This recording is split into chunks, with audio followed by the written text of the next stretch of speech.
मेरा नाम कल्याणी शर्मा है और मैं एक शिक्षिका हूँ।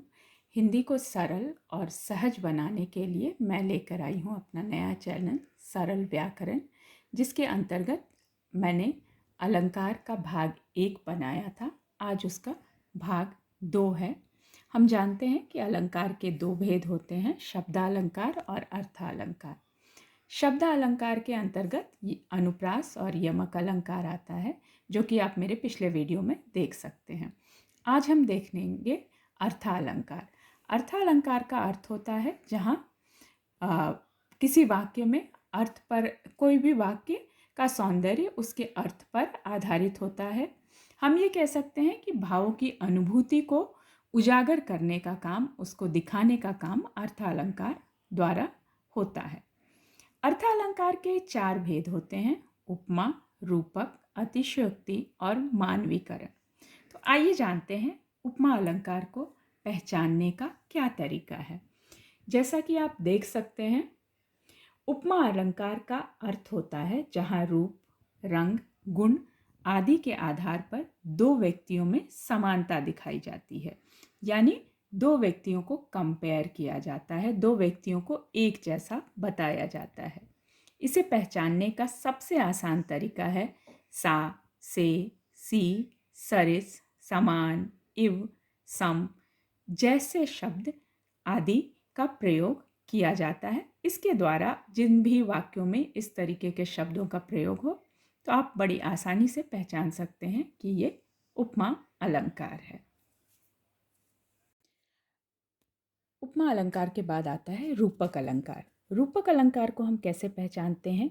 प्रायः जहाँ उपमान और उपमेय यानी जिसके साथ समानता दिखाई जा रही है, दोनों में कोई अंतर नहीं होता है। इसको पहचानने का सबसे आसान तरीका है, यहाँ योजक चिन्ह का प्रयोग होता है। योजक चिन्ह यानी हाइफन का प्रयोग किया जाता है। जैसे राम रूपी रतन धन या चांद के समान खिलौना, ये सारी चीज़ें जहाँ दोनों को एक जैसा माना जाता है, वहाँ रूपक अलंकार होता है। इसके बाद अलंकार का तीसरा भेद है अतिशयोक्ति। जैसा कि आप जानते हैं, जिसको इंग्लिश में हाइपरबोला भी कहते हैं। जैसा कि आप जानते हैं, अतिशयोक्ति का मतलब ही होता है बहुत बढ़ा चढ़ाकर किसी बात को कहना। तो बहुत बढ़ा चढ़ाकर जहाँ शब्दों का प्रयोग होता है, वहाँ अतिशयोक्ति अलंकार होती है। जैसे कागज़ पर लिखत न बनत, या आगे नदियाँ पड़ी अपार, घोड़ा कैसे उतरे पार, राणा ने सोचा इस पार, तब तक चेतक था उस पार। या फिर पानी परात को हाथ छुए नहीं, नैनन के जल से पग धोए। तो यहाँ आँखों से इतना आंसू आया है, अविरल धारा बह रही है कि पानी की ज़रूरत ही नहीं है। कृष्ण ने अपने आंसुओं से ही सुदामा के पैर धो दिए हैं। जहाँ अतिशयोक्ति का प्रयोग हुआ है, बहुत ज़्यादा बढ़ा चढ़ाकर काव्य को लिखा गया है। इसके बाद है हमारा चौथा अलंकार, जिसको कि हम मानवीकरण कहते हैं। मानवीकरण आप समझ सकते हैं, जहाँ प्रकृति में मानव की तरह क्रियाएं दिखाई जाती हैं। बहुत ही आसान है इसको समझना।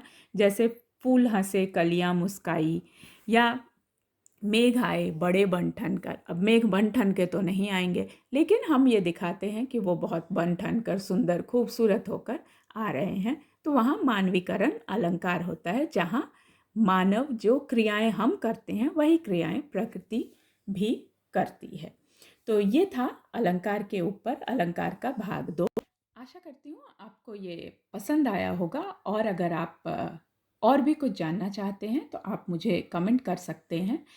भूलिएगा नहीं मेरे चैनल को सब्सक्राइब करना, लाइक करना, शेयर करना और कमेंट करना। धन्यवाद।